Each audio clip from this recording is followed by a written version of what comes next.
Good morning, everyone. My name is Noah Lasky. I'm a first-year graduate student at the University of Toronto, and I'm excited to be presenting my research titled Happy Rightists and Unhappy Extremists, Evidence from Across Times, Countries, and Measures. Now, central to my project was a pretty straightforward research question. On a scale from extremely left-wing to extremely right-wing, who are the happiest?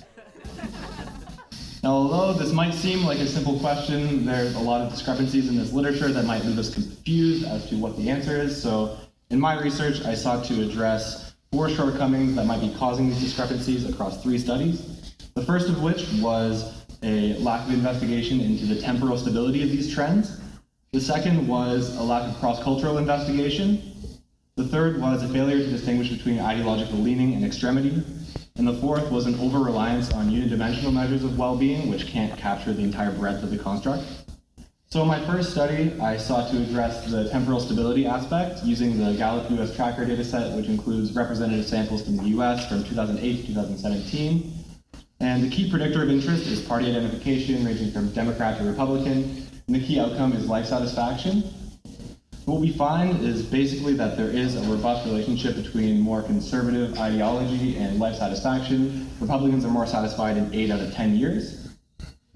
These findings, although not completely consistent in the size of the effects, are directionally consistent and are more consistent with recent findings on ideology and well-being. Now, in my second study, I sought to address the possibility that these effects might vary by culture or be a function of ideology-culture fit. And I also wanted to test for the unique effect of ideological extremity on well-being. A couple of reasons to think that extremists might have lower well-being. First of all, they tend to be more sensitive to both interpersonal and informational threats to their ideologies. They tend to occupy the outskirts of the public square or be socially marginalized, and they also tend to be immersed in toxic social media environments like Twitter, all of which in other contexts have been related to lower well-being. To test both these possibilities, I used the World Values Survey, which again includes representative samples, this time from 90 countries. Our key predictors of interest are ideological leaning, ranging from left to right, and the key outcome for ideological extremism is how justifiable respondents believe political violence to be, ranging from never to always justifiable. And our outcomes in this case are happiness and life satisfaction. So what we find is that more right-wing people are more satisfied with their lives and happier than left-wing people. Life satisfaction is up top and happiness is below. These effects are not only true in the Anglosphere, which includes places like Canada and the United States, but also generalized quite consistently across 10 international regions. As for extremity, we find that extremists are less satisfied with their lives and less happy than more moderate people are. Again, an effect that generalizes across these 10 international regions pretty consistently. So from here, we can conclude that there is an internationally robust link between conservatism and well-being, and that there also seem to be unique effects of extremism on predicting lower well-being, although the effect sizes did vary to some degree in different places around the world. In our third and final study, we sought to address a fourth possible explanation for the discrepancies, namely that ideology might just relate differently to these different facets of well-being. To test this possibility, we deployed a pre-registered study that included data from Canada, India, Brazil, Italy, and the United States. We also included 13 different well-being related outcomes, including depression, anxiety, positive affect, negative affect, and life satisfaction, which was both general and across 7 different life domains.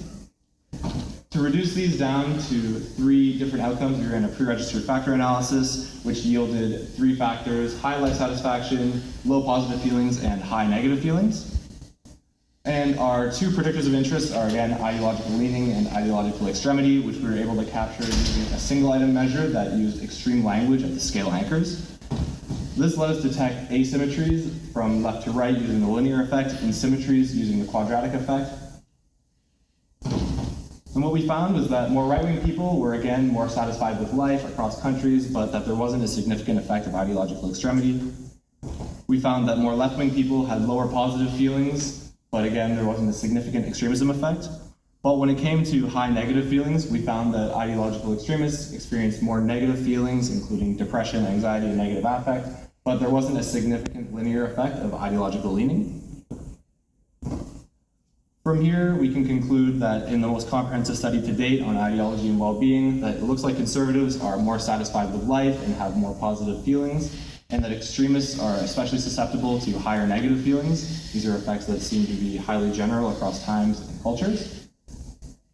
From here, I hope that these robust findings will serve as a springboard for future investigations, including longitudinal models that might test whether ideology leads to later well-being or vice versa, and also into more precise process modeling to identify underlying mechanisms that can explain these links. Ultimately, I hope that such future research would serve as a fascinating sequel to our story of happy rightists and unhappy extremists. Thank you.